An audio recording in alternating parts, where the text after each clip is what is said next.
Tonight, we continue the debate. Hour 2, the question, yes or no, should the water company remain in private hands, or should the city move to buy Kentucky American Water? Vice Mayor Mike Scanlon and Foster Ackerman tonight continue to answer the hard questions. And you may ask a question in person or call in. Now once again, live from the library downtown Cruiser on News Talk 590 WVLK. All right, thank you, and welcome back. We've got another hour here from the library downtown, and we have a good-sized line on both sides. Vote yes, vote no. Anybody in line that has not made a decision on this issue?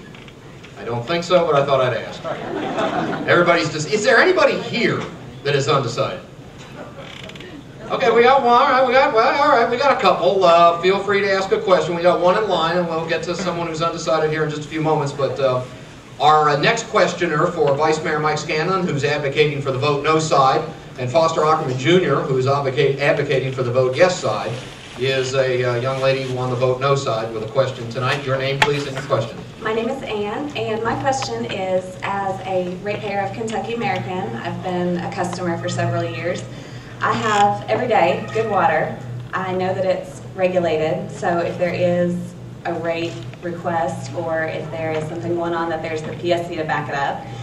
I know people that work there that love their jobs and that enjoy what they do, and I know I can afford it. I've never had a problem paying a bill with Kentucky American. I've never had a problem with any of the staff.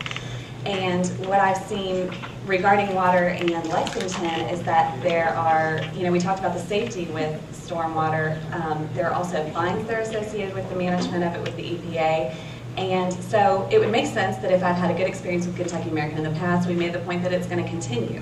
So if I've seen these situations of unsafe conditions, EPA violations, fines, debts in water management for LFECG, can I expect that kind of service if I should vote yes? And the answer to that is very simply where we started. There will be a change in ownership of Kentucky American. Its parent company, American Water Works, is going to be floated on the stock exchange and available for purchase from shareholders who knows where, with what particular interest, most likely profits. When there is going to be a change of ownership, our position is that it might as well be a change to local ownership. The people who run the system will stay out there, the employees will have their jobs. As the first recommendation, task force recommended, there might be some change in the senior management, but the people in the trenches doing the job will still be out there delivering good water service to the community. The difference is that when the ownership change occurs, we think it is better, and this comes back to the needs, harm, difference versus comparative advantage. It's not a bad run company today, but it will be better run for the benefit of Lexington and local interest if it is locally owned. Mr. Scanlon, do you have a follow-up? Well, that's a change in position. Mr. Ackerman just said it will be better run, but in the last round he said it will be run the same. And I still challenge anybody in the audience tonight to tell me exactly, when we own it differently, what systems will be in place that will make it be better run. I hear say, well, if we drive around and we see a problem, I'll get to go see somebody locally. I say, well, right now you drive around and you see something wrong, you can't see somebody locally, but the system is run very well. I'm trying to think exactly, as people are chuckling, would somebody that's chuckling please stand up and tell us exactly what it is we control when we own this water company that we don't control right now. Okay. All right, well, our next questioner can answer that on the vote yes side. Your name and your question, please, or if you want to answer this question. My name is Faye, and I'd like to ask a question before I comment on that response, but I'll be glad to respond to you. But you say vote no for eminent domain, right? Big signs, no for eminent domain. Is it not true that Kentucky American RWE has the power of eminent domain? Are you voting no against the owned company to have eminent domain? I'm voting no for the involuntary takeover of a well-run, profitable business simply because it's well-run and profitable and we wish to acquire the profits. That's what I'm voting no to. But if it's You didn't answer my question. Ask me the question again, please. I said, you have big signs say, no to eminent domain. The water company, RWE, does it not have the power of eminent domain? Yes or no? I don't think RWE has any power in Lexington at all. Does the local water company have the power for eminent domain? Absolutely yes.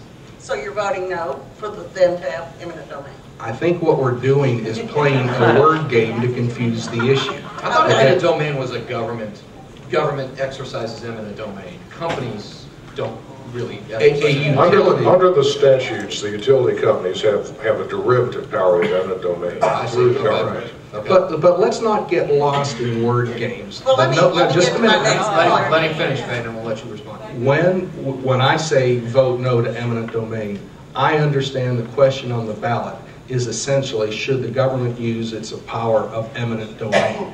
That's referring to the wording on the ballot. Didn't mean to get into a word game over whether the utility should be able to take eminent domain of property for the common good. What I'm fighting is taking over a well-run company simply because we covet their profits. I disagree with that answer, but go ahead, please. Well, I do too, because someone's going to take it over, you know, whether it's us or someone else. And about how it's run. I respect your position on running businesses efficiently, and you know, and I know about streamlining, and I'm a strong support for labor, and you know, I know you recognize the effects of not having to pay your employees a living wage and of sorts. So, but these people in mind here... The issue is not Thomas and King, the issue is the water and how that will be run, not how Thomas and King. I'm going to speak on behalf, because I've lived here almost 62 years in Lexington. I have always taken my bill to Kentucky American Water, whatever it was called, out there, and I take my bill in and I pay it, or drop it in the mailbox, and they pick it up and take it inside. Sole reason, if everybody in this community went out there and paid their bills in person, it would keep a lot of jobs in this community. I'm a strong advocate for bringing jobs back. Now, in relation to that security guard, a year and a half ago, I went out there to talk to Nick Rowe because the temporary worker at the desk couldn't help me. She referred me to the telephone on the wall. I said, I don't want to talk to the telephone on the wall. Isn't that out of state? Yes, it is. So I got a little animate. She says, well, you need to go talk to the security guard. So I said, is Nick Rowe in? He says, yes, he is. I said, well, how can I talk to him? He says, you have to go to the telephone on the wall. I said, no, wait a minute here. Can't you just call him up and tell him he has a customer that has a problem? And my problem was with the billing. And of course, there is no people out there anymore that can help me. And he says, no, you have to go to the telephone on the wall. I said, hold on a minute. You're the security guard. If a bunch of people came in here and there was an outbreak of hostility, what are you going to do to control this situation? Who are you going to call, because you're just one security guard? He says, I'll have to go to the telephone.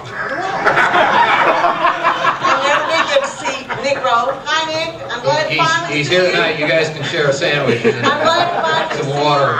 And I'm all for protecting the jobs of these workers here, because they do their best with the limited, streamlined staff that they have. Thank you. The vote no side, please. Your name and your question, please. My name is Joan, and the longer I stand here, the more I want to ask, but I'll try to limit it. Thank you. First of all, I don't believe in using eminent domains to take a privately run, profitable business. I lived in Lexington, Kentucky.